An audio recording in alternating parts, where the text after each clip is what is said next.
Thank you very much. The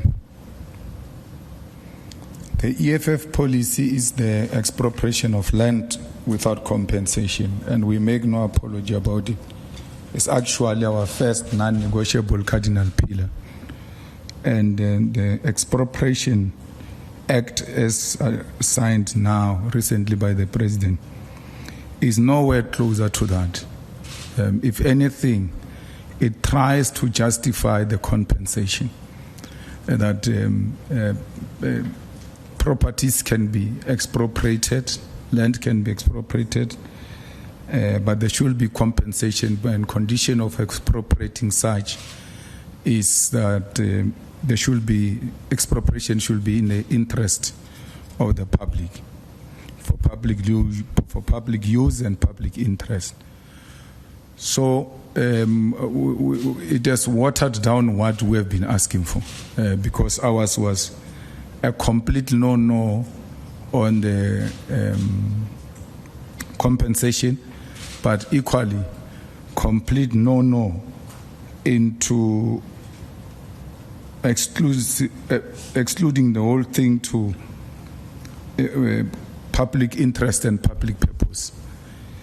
Because we want to take land and give to the landless, so that they can produce for their own sustainability, but for the sustainability of South Africa and the world at large, because we think it's the right thing to do.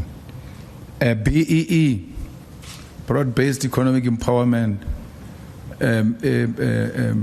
it's a policy that should be implemented. Whether there is Elon Musk involved or not, it must not be a policy for certain people and a policy for other people. Whatever Elon Musk wants to come and do here, they must make sure there is participation of the previously disadvantaged people. Black people must participate in that transaction. Well, you know, we always put an emphasis that there should be more money into research and innovation if we are to, keep up with the AI.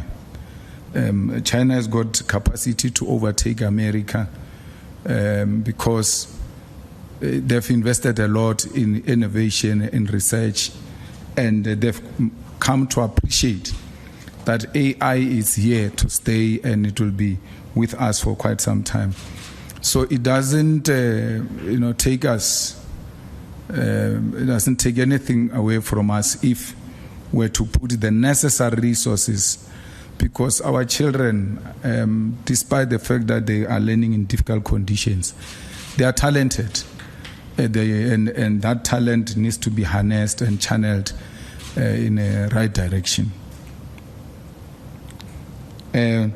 We supported the removal of the mayor of CDB, and Mfuleni was supporting the removal, because if you want to know a typical example of a corrupt, collapsed municipality, you must go to Mfuleni.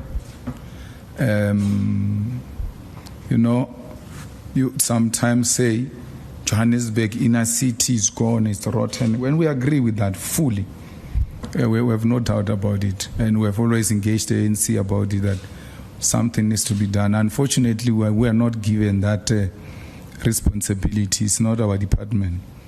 It's like the Department of Roads of Kunene, who goes around showing people that the trees have fallen. I mean, one tree in a suburb, and then he makes a big issue out of it because he's challenged. He's running out of depth. He has no idea what is he doing there. He thought that department could be converted into department of sushi and entertainment and anything of that sort. And he got more than what he bargained for. That's why you can't succeed to fix robots. It's not a duty of public safety to fix robots. It's Kunene, and you all speak about it. The robots are not working, but you never dare to call Kunene out. I don't know whether it is because there's something you are smoking with him or what, I don't know. But the guy is just incompetent and lazy. He can't fix a robot. There are potholes all over Johannesburg. Potholes. There was an incident that happened somewhere here in one street. Was it Bree Street? Where they hired a Zimbabwean company. That time his department is led by Mabahambe, but Mabahambe, the first opportunity they got to get a person to tend and come and fix a road, they hired a Zimbabwean person. And then they couldn't get anything. They couldn't get that thing done because they weren't taking a lot of money from that guy.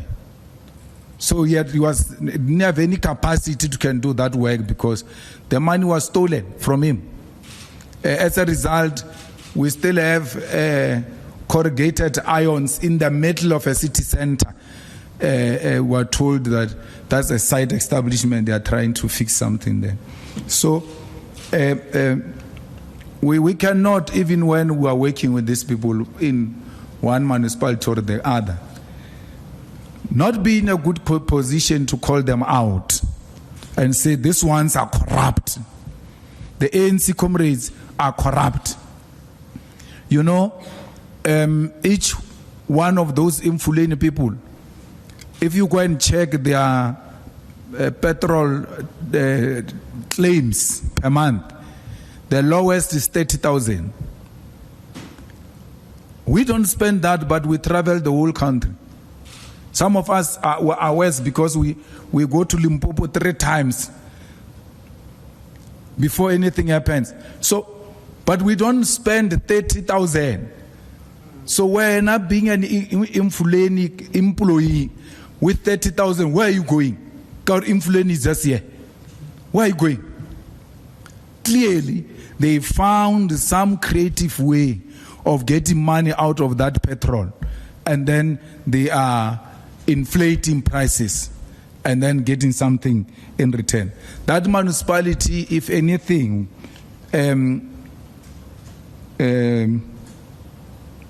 voting out the mayor is not enough. They must dissolve that municipality. It must be dissolved. The same thing with the DBA, it must be dissolved. And then we go into an election and let the voters have a choice to elect them again. You know, municipalities get dissolved, we come back with the same crop of people. There is no problem. We must never get tired, because the communities must know that as long as they are not getting it right, they are not going to be left out of it until a solution is found.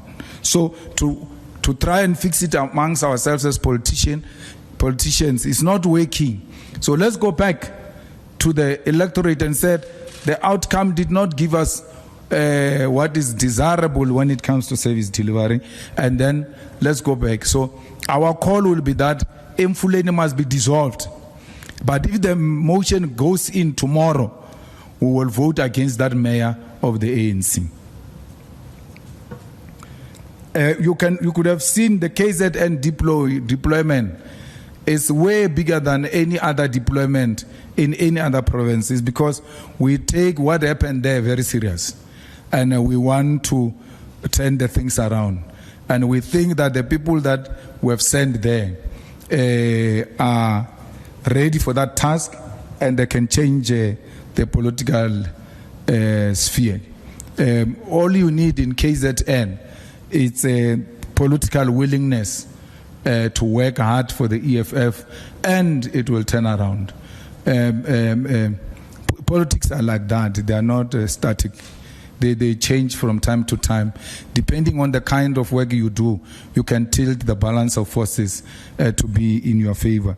And that's what we're going to do. We're actually going to become permanent residents of KZN from time to time. We're going to make sure we go there to give our comrades support. Look at our comrades in that municipality. What is it called? Where they arrested Monges. Mhlatuzi, they arrest Mongezi and the other comrades, our provincial chairperson and the other comrades, because they are demanding, rightfully so, that there are people who are expelled from the EFF but yet they are still in the municipality as councillors. Why? Because they are voting with the IFP. And the mayor is IFP, the municipal manager is IFP, so they're like, no, we can't remove these people because we need these votes. So when we say, but this is corruption, this is not acceptable, they say, no, we have a problem. Then they arrest Mongezi, our provincial chair, this morning. He goes to court. He gets arrested with our regional secretary, who is a lawyer. He goes to court. The magistrate comes there and says, no, I can't proceed with this case. I know this guy who is accused. Therefore, I'm conflicted. Then he leaves. They sleep inside the cells. The following day, they bring a different magistrate who is briefed that these are the accused, this is the situation, and all of that. That magistrate goes in there. He says, when he arrives, that first one even said, I'm leaving because I was intimidated by a police officer. The second one says, no, I'm also conflicted. I know this guy. Well, they say, okay, fine. You may not deal with this guy's issue, but these ones, you don't know them. So they've got their own individual right. You can release them and refuse with this one that you don't know. You don't want. No. Let's adjourn and let me talk to my superiors. Then he calls the superior in Durban. They say, no, you can't deal with that matter. Leave it. Our comrades sleep in the holding cells for 2 nights. And the following, after we made noise and called everywhere else and say, but there is no such a thing. We've been arrested, many of us, at times. But we've now been subjected to such a thing. The bail was not even dealing with the merits of the case to a point where you can say, I'm conflicted. You can just do the bail and then tell your superiors that I can't proceed with that case because I'm conflicted. So there was a coordinated arrangement to try and frustrate the EFF in Mutlathuzi, and the magistrate found themselves at the center of that nonsense. We are going to complain to Magistrates Commission so that that conduct can be taken up. So KZN, we are going to work there and we are going to make sure we turn the things around.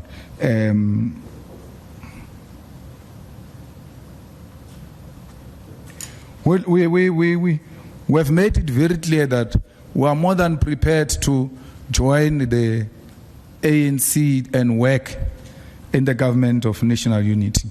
But we can't do it with the people who killed Krisani, the people who tortured our own people, the people who oppressed us, the people who are advocating that every progressive policy must not be implemented.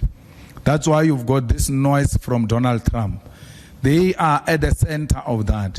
They thought they were going to bully the ANC in that GNU, and the ANC will develop a cold feet. The ANC is pushing forward ahead. They now are seeking external intervention, which seeks to undermine the sovereignty of South Africa. So the ANC must know that we are just outside, we're at the doorstep. Once they remove the DA and they want a partner, we are in. There's no government that is going to collapse here because Helen Zille says so. We're not going to hear from Helen Zille. So, yeah. Look, we're being modest when we say if Rwanda is found that it has killed our soldiers, it must be held responsible. It was Rwanda. It was Kigali, it was Kagame who killed our soldiers. The support he gave to M23, and that M23 acting in a disrespectful manner they did to the South African soldiers, they knew they've got a backing of Rwanda. But now, why do you want to treat Rwanda like it's a friend, like it's progressive? Rwanda was prepared to take immigrants from London at the exchange of money. They are the ones who are working with imperialist forces to want to undermine DRC. We are not saying the government of DRC is perfect, but it cannot be undermined the way the guy is doing. Kagame and Museveni.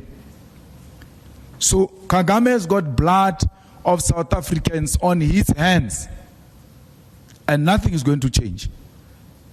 Now we're told the bodies are decomposing. There's no clear passage to can go and collect the bodies. They've captured the South African base, by the way, and they're not telling you this in confidence. They keep on talking as if things are fine. Things are not fine. They've captured the base next to the airport. What is that airport? The Goma airport. Our base is captured there. Our soldiers are under the supervision of M23. When they want to go to a toilet, they ask for permission from M23 and they accompany them to a toilet. This were told by a soldier on the phone. Deputy President of the EFF was there. He says the only thing they haven't done to belittle us and make us more humiliated and violated is that they've not taken our guns. That's the only thing. But even if they carry those guns, what can they do? You're going to shoot and run away. Because you've got soldiers inside your camp and more soldiers outside your camp. So there's no need. They know you can't do anything with those guns. So they've destroyed the South African army. You could say we cut the budget, but you still send soldiers outside South Africa. You still send soldiers outside South Africa even when you don't have budget. You must first deal with your house first to be in order before you can go and help other people. South Africa's army is not in order. Someone was saying the fighter, they've released fighter jets, hey, on good road. There's nothing, there's no fighter jet, nothing. Till today, there's nothing. Where is that Roy Falk we were told growing up that is the best fighting machine? Where is it? Grounded. And then because this failure is done by favorites of the establishment, they are not exposing their failures. If it was a different government, for sure, the pictures of those soldiers of South Africa who are captured were going to be circulating now. The reason why we no longer see those videos of South Africans, they took phones away from them. They no longer have phones. So there is a big problem. We have no capacity. That's why I'm not saying let's go and attack. I'm saying withdraw. Let's regroup. Let's regroup and retrain. And if Rwanda has got anything to do with this, let's go for them. Because we're not going to have Rwanda dictating to us. And Kagame speaking to Cyril the way he was doing. We know Cyril is weak, but he remains the president of our country. The way he was addressing Cyril, he was addressing us. He can't address us like that. He can't kill our people and not be challenged on that. And SADC agrees that the Rwandan army had something to do with what is happening there. Who is the commander-in-chief of the Rwandan armed forces is Kagame. We are not saying DRC is in a good hands and therefore it's just being provoked. By how DRC has dealt with issues in Eastern DRC is something that needs to be resolved if we're to have a permanent resolution into that crisis. But to undermine colonial borders because you think you've got a backing of France and all imperialist forces to an extent of challenging the biggest army, South Africa.